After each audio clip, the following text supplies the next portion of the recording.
U ovoj lekciji ćemo pokušati da ponovimo skoro sve što smo prešli u prvih 6, naravno ne po broju primjera, više po samim rečima i po konstrukcijama koje smo prešli. Prva rečenica, zdravo Nađa, možemo da kažemo, jel tako, privijet Nađa, i možemo da kažemo zdravstvuj Nađa. Zdravstvuj Nađa. Dakle, obratite pažnju još jednom da se ovi vokativi, odnosno na ruskom se kaže zvateljna forma, da se odvaja zapetom od ostatka rečenice. Kako si?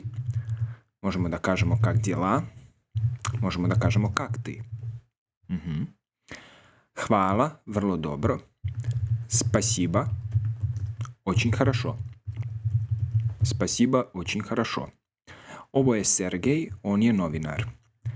Это Сергей, он журналист.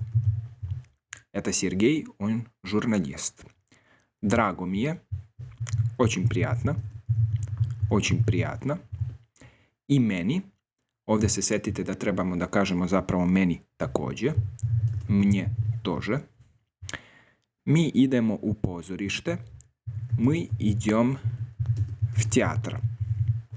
Мы идем в театр. Hoćeš li sa nama? Možemo da pitamo potvrdno, možemo da pitamo odrečno, hajdemo odrečno. Не хочешь с нами? Не хочешь с нами? Или ты не хочешь с нами? Ты не хочешь с нами? Naravno da hoću.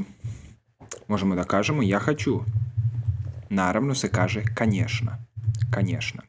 Još jedna reč u kojoj imamo č u pisanju, odnosno č, jel tako? Međutim, čita se kao š. Ovo isto pamtite na pamet, jedna od češćih reči.